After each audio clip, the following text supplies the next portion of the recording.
They thought it was just another luxury wedding, until a fearless female CEO stood up in the middle of the ceremony, pointed at a quiet single father in the back row, and shouted words that froze the entire room. "Stop watching the bride, eyes on me."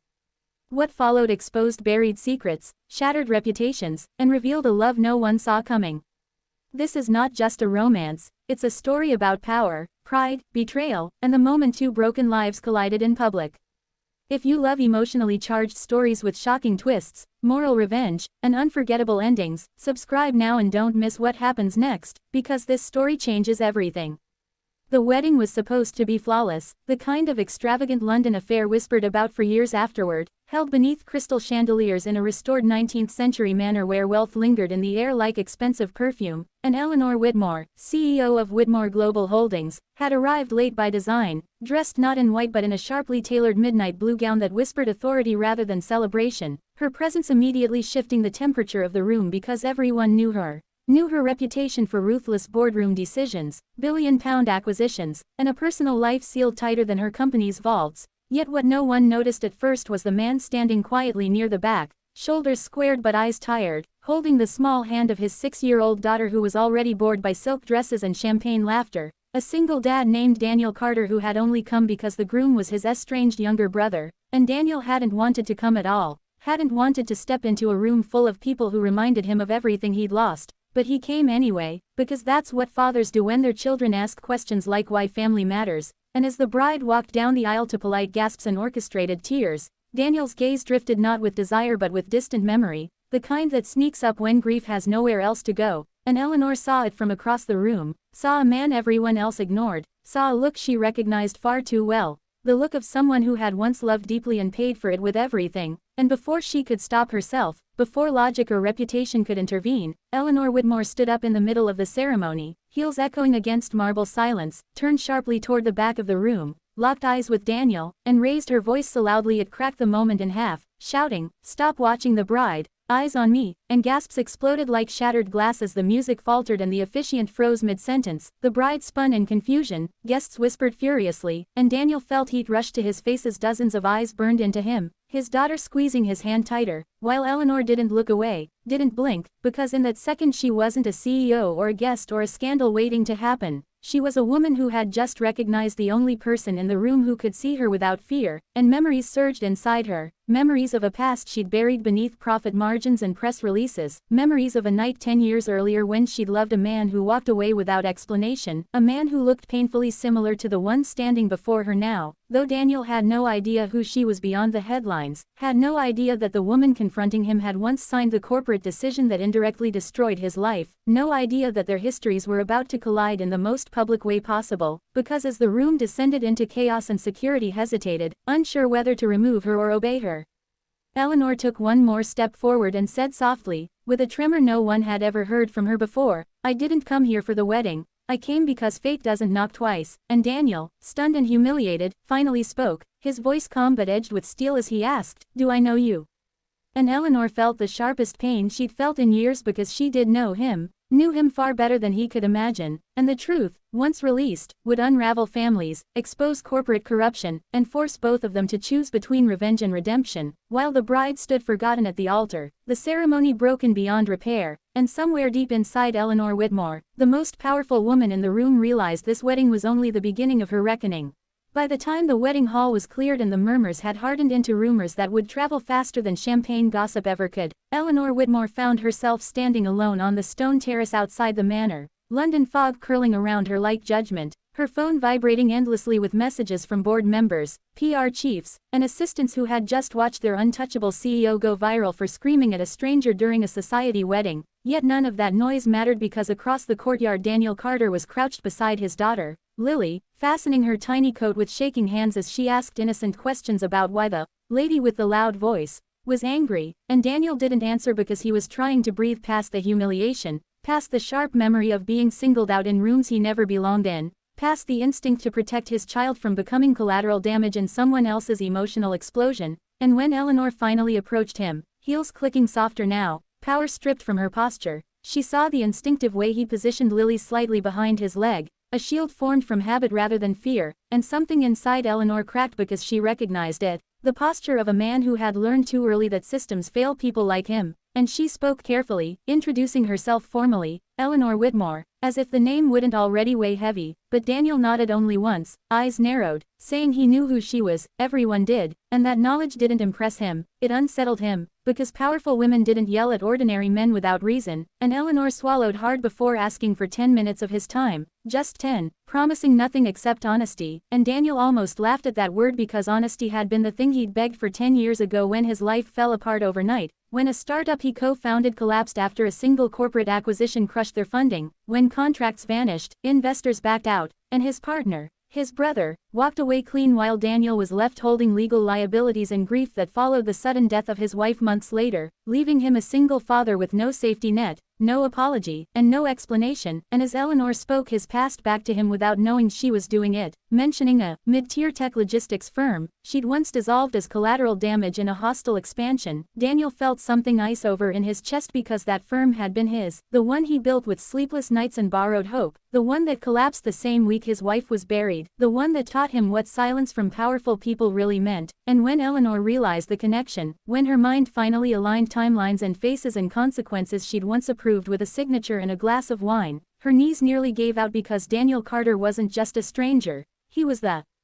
human cost of her success, and for the first time in her career Eleanor Whitmore faced a man she couldn't buy, intimidate, or outmaneuver, a man whose losses were permanent, and she told him everything then, standing in the cold while guests pretended not to stare, about the internal sabotage within her company, about the board member who'd manipulated acquisitions to eliminate competitors, about how she'd later discovered corruption too late to undo damage, and Daniel listened with a stillness that was far more terrifying than anger because stillness meant the wound had scarred, not healed, and when she finished, waiting for condemnation or fury, Daniel simply said he didn't care about corporate chess games, that none of it brought his wife back, none of it repaid the nights he worked delivery jobs while rocking a crying infant, none of it erased the look on Lily's face when adults argued over money like it mattered more than people, and Eleanor realized then that redemption wouldn't come through apologies or checks, because Daniel didn't want her guilt, he wanted accountability, and that terrified her more than any hostile takeover ever had, because accountability meant turning against her own board, her own empire, and the brother Daniel hadn't spoken to in years suddenly appeared in the doorway, pale and panicked, trying to smooth things over for optics, trying to reframe the scene as a misunderstanding, and when Daniel looked at him, truly looked, the truth finally surfaced like rot beneath polish, because his brother had known, had benefited, had stayed silent while Daniel lost everything, and Eleanor saw it too, saw the complicity written across the groom's face, and in that moment alliances shifted, not through romance or pity, but through shared recognition of betrayal, and Eleanor did something unprecedented, she told Daniel she would testify, publicly, against her own board if he agreed to let the truth come out, not for revenge, but to dismantle the system that had crushed him, and Daniel hesitated, thinking of Lily, of headlines, of the danger of standing beside a woman powerful enough to destroy enemies and herself in one move, and Lily, tugging his sleeve, whispered that the loud lady looked sad, and that was the moment Daniel understood that this wasn't about the past alone, it was about the future he wanted his daughter to believe in, one where powerful people faced consequences, where silence wasn't safer than truth, and as the fog thickened and police sirens echoed faintly in the distance from another world entirely, Daniel agreed on one condition.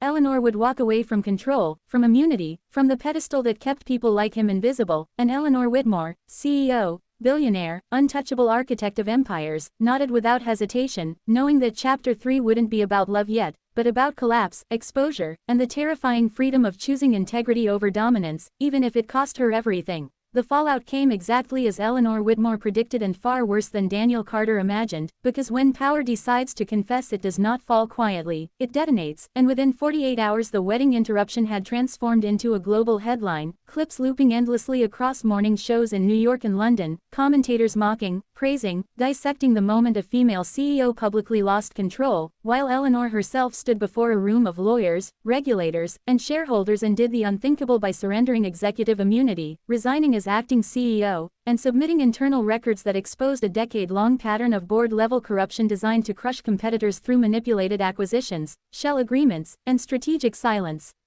Records that bore her signature because she had once believed efficiency mattered more than consequence, and as the media painted her as either a fallen tyrant or a sudden saint, Daniel watched from the margins, holding Lily's hand outside court buildings, explaining to her in simple words that sometimes grown-ups have to tell the truth even when it hurts, while inside those buildings his brother's name surfaced repeatedly, not as a victim but as a beneficiary, someone who had leveraged family loyalty to escape liability while sacrificing Daniel's future without hesitation. And when the brothers finally faced each other in a private deposition room, the air felt heavier than any courtroom drama because betrayal cuts deeper when it shares your blood. And Daniel didn't shout or accuse, he simply laid out the facts with the calm precision of a man who had already mourned the relationship years ago, leaving his brother visibly shaken as the illusion of success collapsed into legal reality. And Eleanor watched this not from a pedestal but from a plastic chair in the hallway, stripped of protection, stripped of narrative control, discovering that humility was not weakness but weight, the kind that anchors you when everything else is swept away. And in the weeks that followed, Widmore Global Holdings fractured under investigation, investors fled, the board was dissolved, and Eleanor's net worth plummeted on paper.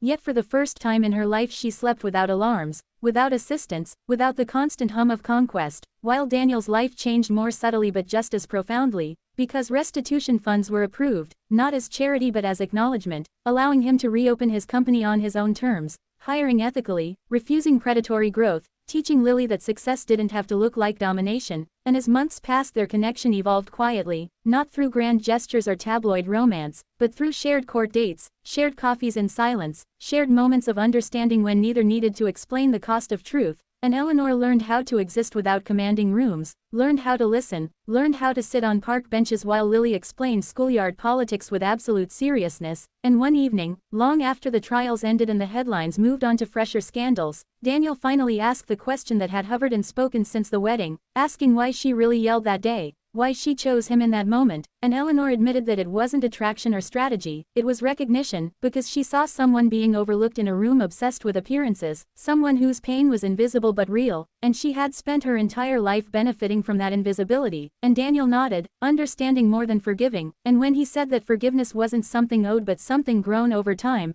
Eleanor accepted it without demand, because love born from accountability does not rush. And on the anniversary of the wedding that never finished, they stood together not in a manor or courtroom but at a small community center opening funded by transparent partnerships and local voices, Lily cutting the ribbon with solemn pride, and no one there cared who Eleanor Widmore used to be, only who she chose to become. And as Daniel watched her laugh freely for the first time, he realized that the most powerful moment of his life hadn't been the collapse of an empire or the exposure of betrayal, but the instant a woman who had everything chose to stand in the open and say, without armor or excuse, "Look at me, I'm ready to be accountable." And that was the moment their story truly began, not as CEO and single father, not as scandal and spectacle, but as two people who learned that love isn't found by being seen, but by finally seeing others.